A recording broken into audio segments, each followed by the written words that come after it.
Konparatiboak.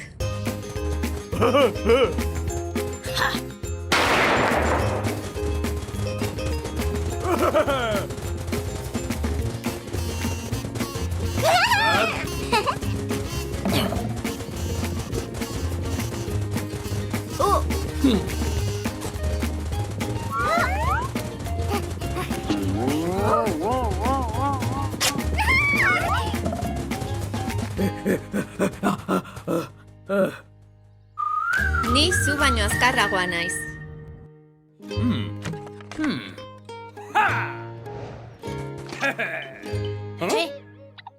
Konparatiboak. Konparaziozko perpausak izenak adierazten duenez, konparazioak egiteko erabiltzen dira. Ikasi ditugu bi motatakoak. Bat, gauza batez hitz egiten dugunean, eta bi gauza konparatzen ditugunean. Gauza batez hitz egiten dugunean, jarriko diogu adjektiboari goa. Adibidez, ane altua goa da. Zer pasatzen da bi gauza konparatzen ditugunean? Kualitatea konparatzen edo kantitatea konparatzen ikasi dugu. Hau da, nolakotasunezko konparazioak eta zenbatasunezko konparazioak. Hasiko gara lehenengoarekin. Nola egiten da? A, B, hau da, izenak jarriko ditugu hor, baino adjektiboa goa eta ditza. Adibidez, ane izango zen A, bea, B, baino altua, hori da izen laguna, adjektiboa, altua goa da. Ane bea baino altua goa da. Konparaketekin bukatzeko kantitatezko konparaketak nola egiten diren ere ikasiko dugu. Hemen jartzen da A eta B, baino objektua gehiago más edo gutxiago menos eta ditza jarriko dugu. Adibidez, A, anek, B, beak, anek beak, baino bost goxoki gehiago ditu, edo anek beak baino goxoki gehiago ditu. Las comparativas hemos aprendido de dos tipos. Cuando hablamos de una cosa y cuando comparamos dos cosas. Cuando hablamos de una cosa le pondremos al adjetivo goa. Por ejemplo, ane es más alta. Ane altua goa da. ¿Qué pasa si comparamos dos cosas?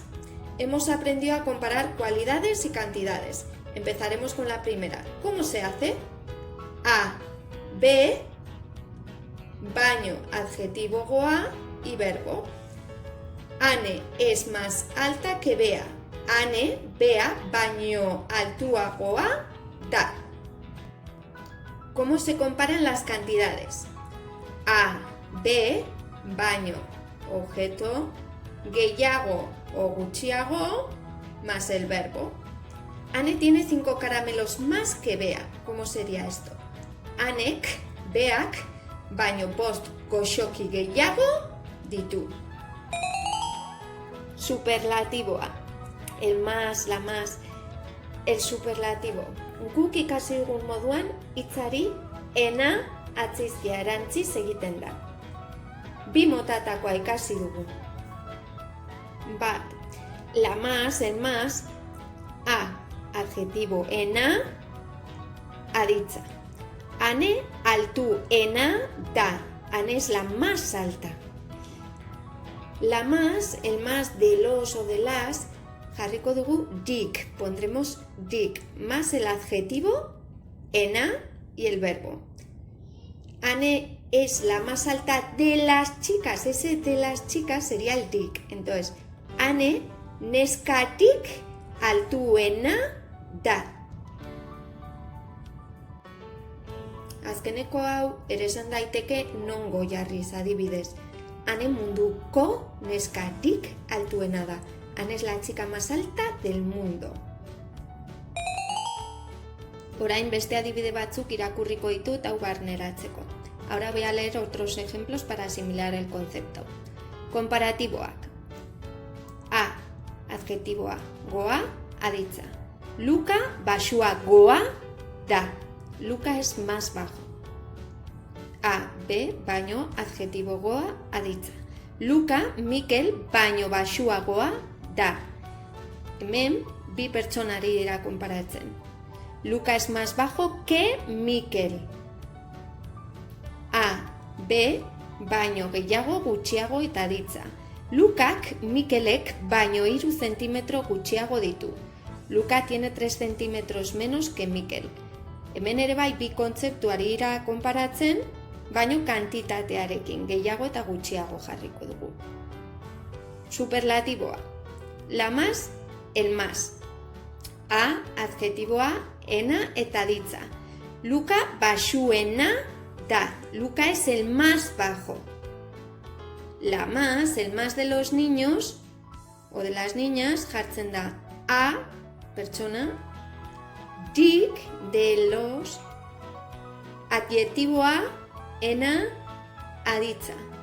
Luka mutilik baxuena da. Luka es el más bajo de los chicos. Bukatzeko beste adibide batzuk ikusiko ditugu. Para terminar, veremos otros ejemplos. Yo soy más gordo, ni lodiagoa naiz. Yo soy más gordo que Íñigo, ni Íñigo baino lodiagoa naiz. Yo peso 3 kilos más que Íñigo, ni Íñigok baino 3 kilogramo gehiago ditut. Superlatiboak. Yo soy el más gordo, ni lodiena naiz. Yo soy el más gordo de los alumnos, ni ikasletik lodiena naiz. Primeran! Orain, ariketa gehiago egingo ditugu kontzeptua ondo barneratzeko. Ahora vamos a hacer algún ejercicio para asimilar bien el concepto. ¡Agur!